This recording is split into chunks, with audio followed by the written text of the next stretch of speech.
வணக்கம் வியூவர்ஸ். விரதங்களில் மிக முக்கிய விரதமாக கருதப்படும் வைகுண்ட ஏகாதசியின் சிறப்புகளை பார்ப்போமா? வைகுண்ட ஏகாதசியின் சிறப்புகள் மாதங்களில் நான் மார்கழி என்று ஸ்ரீ கிருஷ்ணர் கீதையில் கூறினார். அப்படிப்பட்ட சிறப்பான மாதமான மார்கழியில் வரும் வளர்பிறை ஏகாதசி வைகுண்ட ஏகாதசி என்று அழைக்கப்படுகிறது. ஏகாதசி என்பதற்கு 11ஆம் நாள் என்பது பொருள். ஞானேந்திரியங்கள் 5, கர்மேந்திரியங்கள் 5, மனம் 1 ஆகிய 11ஐயும் பெருமாளுடன் ஐக்கியப்படுத்தி தியானம் இருப்பதே ஏகாதசி தத்துவமாகும். மகாவிஷ்ணுவிற்கு உரிய விரதங்களில் ஏகாதசி விரதம் மிகவும் சிறப்பு வாய்ந்தது. வைகுண்ட ஏகாதசி நாளில் திருமாலின் இருப்பிடமான வைகுண்டத்தின் கதவுகள் திறக்கப்படுவதாக ஐதீகம். மார்கழி மாதத்தில் வரும் இந்த வளர்பிறை ஏகாதசிக்கு முக்கோடி ஏகாதசி என்று பெயரும் உண்டு. இவ்வுலகில் உள்ளவர்கள் மட்டுமல்லாது 30 முக்கோடி தேவர்களும் வைகுண்ட ஏகாதசி விரதம் இருந்து மகாவிஷ்ணுவை வழிபடுவர். இந்த ஏகாதசியுடன் 2 அசுரர்களின் கதை உள்ளது. கிருதயுகத்தில் முரண் என்ற ஒரு அசுரன் இருந்தான். அவன் தேவர்கள் உட்பட அனைவரையும் துன்புறுத்தினான். தேவர்களின் வேண்டுகோளுக்கிணங்க மகாவிஷ்ணு முரனை சம்ஹாரம் செய்ய புறப்பட்டார்.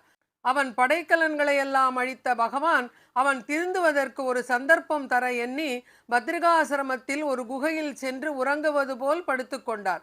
பகவானை தேடிக்கொண்டு வந்த முரன் பகவான் உறங்குவதாக நினைத்து அவரை கொல்ல எண்ணினான். அப்போது மகாவிஷ்ணுவின் திருமேனியிலிருந்து ஒரு அழகான பெண் ஆயுதங்களுடன் தோன்றி முரனை போருக்கு அழைத்தாள்.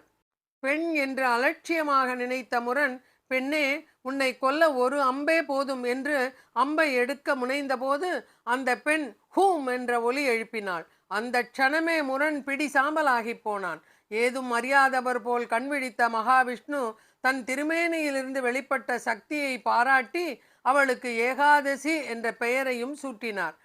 நீ தோன்றிய இந்நாளில் விரதம் இருந்து வழிபடுபவர்களுக்கு சகல செல்வங்களையும் அருள்வதுடன் முடிவில் வைகுண்ட பதவியும் கிடைக்கும் என்று அருளினார். மேலும் மது கைடபர் என்னும் 2 அசுரர்களின் கதையோடு தொடர்புடையது.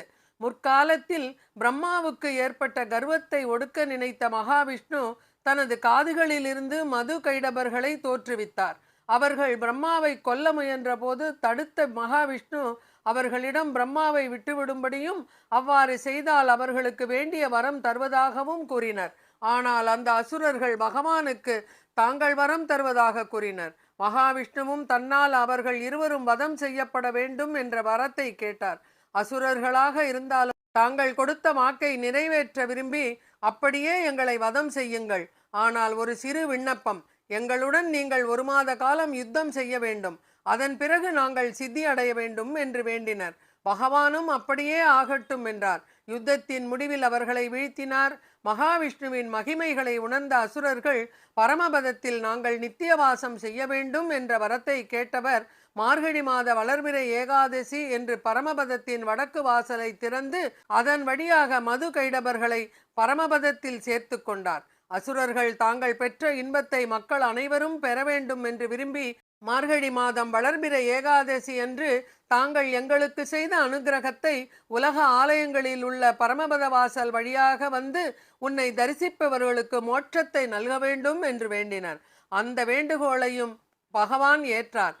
வைகுண்ட ஏகாதசி நாளில் திருவரங்க வடக்கு வாசல் வழியாக ஆச்சாவதாரத்தில் பெருமாள் வெளியே வரும்பொழுது தரிசிப்பவர்களுக்கும் அவர்கள் செய்த பாவத்தை எண்ணி வருந்தி அதை திருத்திக் கொள்பவர்களுக்கும் முக்தி அளிப்பார். இதன் காரணமாக வைகுண்ட வாசல் உருவானது.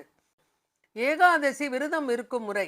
ஏகாதசி விரதம் இருப்பவர்கள் தசமி அன்று பகலில் மட்டும் உணவு எடுத்துக்கொண்டு ஏகாதசி அன்று உண்ணாமலும் உறங்காமலும் இருக்க வேண்டும். குளிர்ந்த நீர் குடிக்க தடை இல்லை. ஏகாதசி நாட்களில் துளசி இலைகளை பறிக்கக்கூடாது. வைகுண்ட ஏகாதசி அன்று இரவு கண்விழித்து பரமபதம் விளையாடுவது ஒரு முக்கியமாக சம்பிரதாயமாக கருதப்படுகிறது. வாழ்வில் ஏற்ற இரக்கங்கள் நமது பாவ புண்ணியங்களுக்கு ஏற்ப கிடைக்கும் என்பதே இதன் கருத்து. மறுநாள் துவாதசி அன்று அதிகாலையில் குளித்து கோவிலுக்கு சென்று இறைவனை வணங்கிய பிறகு புளியில்லாத உணவை உண்ண வேண்டும். உணவில் சுண்டைக்காய், நெல்லிக்கனி, அகத்திக்கீரை சேர்த்து பற்களில் படாமல் கோவிந்தா கோவிந்தா என்று 3 முறை கூறி சாப்பிட்டு விட்டு விரதத்தை முடிக்க வேண்டும். ஏழைகளுக்கும் பசுக்கள் பிராணிகளுக்கும் உணவு வழங்க வேண்டும். துவாதசி அன்று பகலில் தூங்கக்கூடாது. வயதானவர்களுக்கும் குழந்தைகளுக்கும் இதிலிருந்து விதிவிலக்கு உண்டு. எல்லா வைஷ்ணவ திவ்ய தேசங்களிலும் வைகுண்ட ஏகாதசி பரமபத வாசல் திறப்புடன் மிக சிறப்பாக கொண்டாடப்படும். பூலோக வைகுண்டம் எனும் ஸ்ரீரங்கத்தில் முக்கோடி ஏகாதசி 21 நாட்கள் சிறப்பாக கொண்டாடப்படும். அமாவாசைக்கு மறுநாள் பிரதம என்று தொடங்கும் பகல் 10 திருவத்யயன உற்சவம், அதாவது திருமொழி திருநாள் என்றும், வைகுண்ட ஏகாதசி அன்று ரா 10 அதாவது திருவாய்மொழி திருநாளும் பின் இயற்பா சாற்று முறையும் நடைபெறும். திருமொழி திருநாளில் நம்மாழ்வார் தவிர ஏனைய ஆழ்வார்களின் திவ்ய பிரபந்த பாசுரங்களை அர்ஜுன மண்டபத்தில் அரையர் சேவையுடன் செவிசாய்க்கும் பெருமாள் ராப்பத்து உற்சவத்தின் போது நம்மாழ்வார் பாசுரங்களை திருமாமணி மண்டபம் என்னும் 1000 கால் மண்டபத்தில் எழுந்தருளி செவிசாய்ப்பார். வைகுண்ட ஏகாதசிக்கு முதல் நாள் நம்பெருமான் மோகினி அலங்காரத்தில் காட்சியளிப்பார். அன்று அரையர் சேவையில் திருப்பார்கடலை கடைந்த வைபவம் அபிநயம் பிடிக்கப்படும். இந்த ஏகாதசி நன்னாளில் பரமபத வாசல் வழியாக ரத்தின அங்கியில் நம்பெருமான் வரும்பொழுது ரங்கா ரங்கா என்ற கோஷம் விண்ணை பிளக்கும். ராப்பத்து 8ஆம் நாள் திருமங்கை மன்னன் வேடுபரி நடைபெறும்.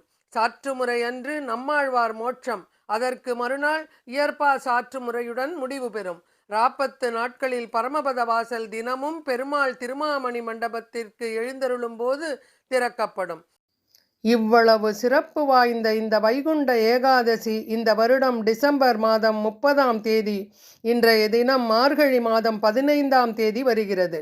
இந்நன்னாளில் விரதமிருந்து அனைவரும் மகாவிஷ்ணுவின் அருளுக்கு பாத்திரமாவோம். சர்வோ ஜனகா சுகினோ பவந்து. மகாவிஷ்ணுவிற்கு உகந்த வைகுண்ட ஏகாதசி சிறப்புகளை பார்த்தோம் அல்லவா? அடுத்த வீடியோவில் ஈசனின் ஆருத்ரா தரிசனத்தின் சிறப்புகளை காண்போமா?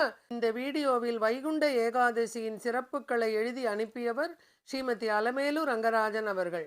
நன்றி மேம். நன்றி. வணக்கம்.